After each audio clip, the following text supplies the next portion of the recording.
Bonjour à tous. Sur cette vidéo, nous allons étudier ou observer un peu comment le logiciel de routage fonctionne. Sur cette chaîne, on utilise quand même un logiciel de routage pour découvrir les stratégies et analyser les routes des marins.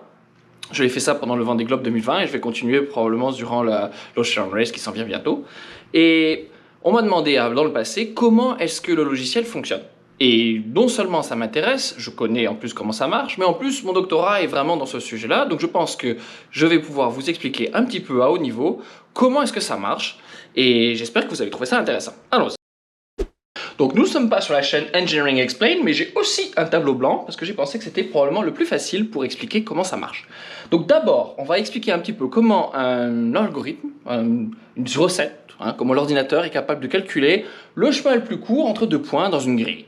C'est comme ça que ça marche en réalité, même si c'est plus compliqué dans le cas d'un bateau par rapport par exemple à une voiture sur votre GPS et comment est-ce qu'il calcule la route, c'est un peu similaire. Donc l'algorithme que je présente, c'est une version simplifiée de l'algorithme très connu qui s'appelle Dijkstra, qui était un homme qui a inventé cet algorithme qui est très connu. La représentation du problème est une grille quadrillée. Alors on prend une grille quadrillée comme ceci, en réalité dans le logiciel qui est utilisé pour calculer la route d'un bateau, la grille est beaucoup plus fine avec des angles beaucoup plus détaillés, mais dans notre cas on va faire quelque chose de simple et on va regarder, on va imaginer qu'on part de ce point-ci, de cette grille, et on va ici. Alors j'ai mis des points noirs ici qui représentent un obstacle.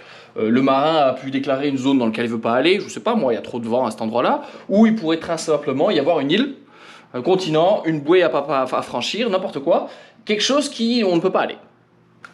Et ce que fait l'algorithme, c'est qu'il va commencer par se positionner ici, au point de départ, et regarder autour, sur toutes les cases alentour. Donc dans notre cas, on n'a pas beaucoup de cases, on a 1, 2, 3, 4, 5 cases qu'on peut analyser. On estime qu'on peut aller dans toutes ces directions-là. Ici, la précision, l'angulaire, la définition angulaire de notre algorithme, de notre grille, c'est 45 degrés. Bon, le logiciel que j'utilise est à 0,5 degrés près, donc la grille est très mince. Donc pour commencer, la carte que vous voyez dans le logiciel, ou une carte des routes par exemple, dans votre GPS, elle est quadrillée. Elle est quadrillée, on crée une grille, et on numérote chaque case à l'intérieur de l'algorithme. On va numéroter toutes les cases, et ici, je vais commencer de 0, ici jusqu'à 24, très bien. On initialise notre position au point de départ, là où on est. Votre GPS vous dit la position de votre véhicule, c'est ici. Notre bateau, il est ici. Et on va initialiser deux tableaux, deux informations qui nous dit que le prédécesseur de la case 1, c'est 1, nous-mêmes, on est arrivé. Et enfin, on est au point de départ en fait. Et la distance minimale pour aller à 1, c'est 0, parce que ça nous a rien coûté pour arriver là, on commence là. Et puis dans mon exemple, on va assumer qu'on n'est pas sur un bateau, on est sur quelque chose d'abstrait pour le moment, et on va estimer qu'on va simplement trouver le chemin le plus court entre ce point-ci et ce point d'arrivée ici, en estimant que franchir une case, quelle que soit la direction, direct, coûte 1. Pourquoi pas? On pourra changer ce coût-là plus tard. Donc, l'algorithme commence ici et regarde tous ses voisins directs. On va commencer par exemple par celui-ci, il n'y a pas d'ordre défini. On regarde celui-ci et on dit, pour arriver à 6, mon prédécesseur c'est 1, la case 1. Bah oui, je suis sur 1, donc j'arrive à trouver, il est possible pour aller à 6, de faire de 6 à 1 ou de 1 à 6.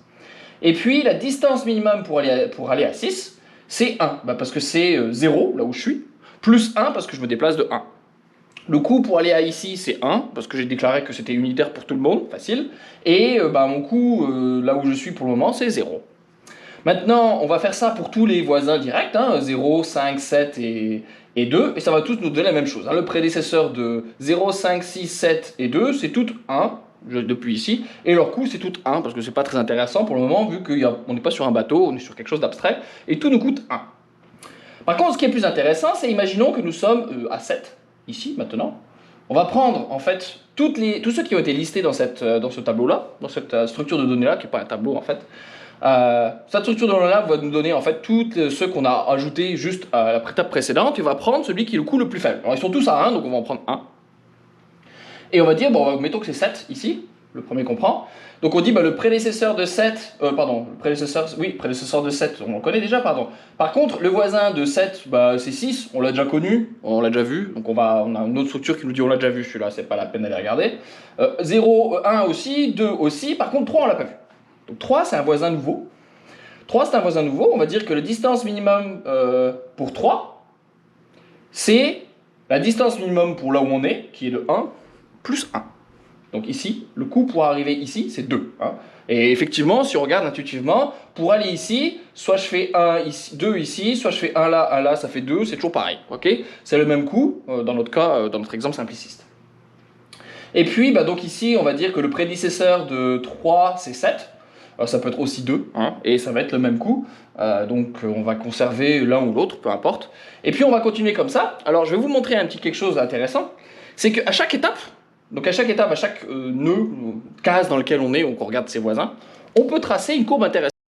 Une des choses que je voudrais vous montrer, c'est le fameux isochrone.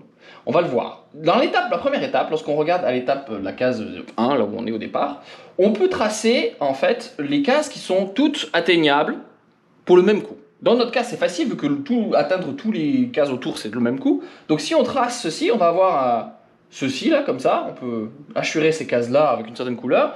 Et ce sont toutes celles qu'on peut atteindre avec un coût de 1. Si on prend l'étape 2, eh bien, on va pouvoir dire que l'étape 2, c'est toutes les cases que je peux atteindre lorsque je me déplace de 1. Donc ici, c'est pas très intéressant, je suis dans le coin. Mais si on regarde ici, je vais pouvoir atteindre, à l'étape 2, au coût 2 ou au temps 2, je vais pouvoir atteindre celle-ci, celle-ci. D'accord? Et à l'étape 3, pour l'étape 3, je peux atteindre celle-ci et celle-ci. Et 4, je peux presque tout atteindre, il me reste juste cette case-là. D'accord? Donc cette trace-là que vous voyez, ça ressemble beaucoup à l'isochrone que l'on voit lorsqu'on regarde notre routage. Et c'est exactement comme ça que c'est calculé. À autant n, qu'est-ce que je peux atteindre? Et c'est l'algorithme nous le donne en fait, nous donne tous les voisins qu'on peut atteindre sur cette chaîne-là. Voilà. Avec un système de priorité, que je décris pas trop en détail ici, mais qui n'est pas très compliqué, on peut garantir qu'on trouve le chemin le plus court entre n'importe quel le point de source et la destination, pourvu qu'il y en ait un. Et donc dans notre cas ici, on va pouvoir voir que l'algorithme va pouvoir démontrer qu'on peut atteindre la case 18 en 4 coups. Ça suffit pas, parce que vous allez me dire d'abord, c'est faux, parce que votre grille, je peux faire quelque chose de plus précis dans mon bateau. Mon bateau n'est pas besoin d'aller à 45 degrés directement, il peut faire tenir un cap beaucoup plus précis. Donc ça, c'est juste une question de rendre la grille beaucoup plus précise, c'est pas très compliqué. Par contre, un bateau, en plus, ça ne va pas à la même vitesse en fonction de la direction dans laquelle il va par rapport au vent. Donc là, il nous manque quand même quelque chose de très important, et on va commencer à regarder ça. D'abord, comment est-ce qu'on peut connaître la vitesse du bateau en fonction de la direction par rapport au vent et la force du vent? Ce sont deux paramètres très importants. Alors on trace une courbe comme ceci, qui s'appelle une polaire. La polaire, en fait, c'est parce que c'est le nom de la projection. Dans l'axe des Y, ici, nous avons l'angle par rapport au vent apparent. On peut voir, grosso modo, mon bateau a une certaine direction donnée, et il y a le vent a une autre direction, d'accord? Et l'angle que forme entre le vent et la direction que prend le bateau, c'est cet angle-là qui est rapporté ici, entre 0, pile exactement aligné avec le vent, et 180 degrés, exactement derrière. On va donner une force de vent, je sais pas moi, 15 nœuds de vent, et on va regarder pour cette force-là de vent, pour chaque direction du vent entre le bateau et le vent, on va regarder quelle est la vitesse maximale qui peut être obtenue par le bateau. Alors ces courbes-là peuvent être mesurées réellement. Vous prenez belle journée où il y a 15 nœuds de vent, et vous prenez différents caps, et vous mettez la meilleure voile que vous pensez que vous pouvez utiliser pour ce vent-là, et vous allez le plus vite possible, et vous tracez, et vous mesurez quelle est la vitesse obtenue. Les architectes qui fabriquent les bateaux sont capables aussi de calculer des polaires théoriques. C'est comme ça qu'ils étudient un peu les solutions différentes. Et avec ça, on peut tracer les courbes de la polaire. En fait, ça, c'est une courbe qui représenterait la vitesse du bateau en fonction de la direction du vent pour 15 nœuds de vent, par exemple. Et on pourrait imaginer que sur ce bateau-là, quand on est à 45 degrés du vent au près, on avance à environ 7 nœuds. Et puis quand on est à 90 degrés au travers, on est à 11 nœuds. Et puis à 125, qui est pas mal dans cette zone-là où on avance le plus vite, on serait à 15 nœuds, 12 nœuds, 12-13 nœuds. Et c'est cette information-là qui est utilisée par l'algorithme pour savoir quel est le coût. Au départ, on a dit, quelle que soit la direction où je vais, ça me coûte 1. En réalité, la distance, quand vous vous dites, oh tiens, je vais aller par là, l'algorithme va dire, tiens, dans cette direction-là, quelle est ma vitesse de bateau? Ah bah tiens, il nous manque encore une information, il nous manque la météo. Et oui, ça c'est important quand même.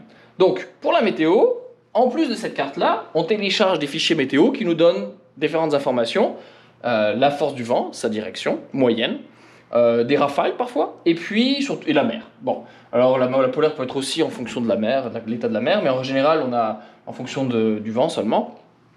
Et donc on va regarder ici, quel est le calque de la météo qui nous dit voici la direction du vent, voici sa force. Avec ça, on peut regarder dans la polaire force et direction du vent versus la direction dans laquelle je veux aller. On va regarder tous les voisins de notre carte, de notre grille. On regarde tous les voisins, on dit bah ici, si je vais par là et que mon vent il vient comme ceci par exemple, bien dans ces cas-là, je suis travers au vent, j'ai 15 nœuds de vent, je vais par ici, je me déplace de 11 nœuds. Donc en un temps t, donc il y a un incrément de temps qui va être donné, mettons toutes les 10 minutes par exemple, typiquement. Donc avec un incrément de 10 minutes, pendant 10 minutes, si je vais par là, j'assume que le vent est le même. De travers, 15 nœuds, 10 minutes, tac, ça me fait une distance qui va me placer à un certain point, un certain nombre de cases. Et les cases sont bien sûr très très précises, hein. En plus d'être angulairement très précises, elles peuvent être très fines en termes de direction, oui, d'écartement. Et donc on va pouvoir savoir combien de cases on va avancer. Et on va donc dire, bah, dans cette direction-là, j'avance de 4 cases par exemple, et puis dans cette direction-là, de 0. Et comme ça, eh ben, au lieu d'avoir une courbe qui va être identique, qui va être à la même destination, à la distance du point source, quelle que soit la direction, en réalité, on va faire un incrément de 10 minutes et en fonction de la direction, par rapport au vent, on va avoir une courbe déformée qui représente en fait une projection de notre polaire par rapport à la carte et à la météo.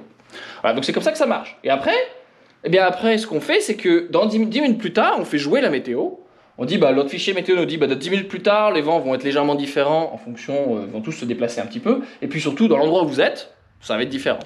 Et dans ces cas-là, on va pouvoir refaire jouer en fonction de chaque point où on est sur notre isochrone, en disant, bah, tiens, je vais faire toute l'exploration de tous mes voisins en fonction de la météo qui a été changée par un incrément de 10 minutes. Et avec ça, eh ben, on est capable de calculer une route théorique parfaite entre deux points pour un bateau à voile.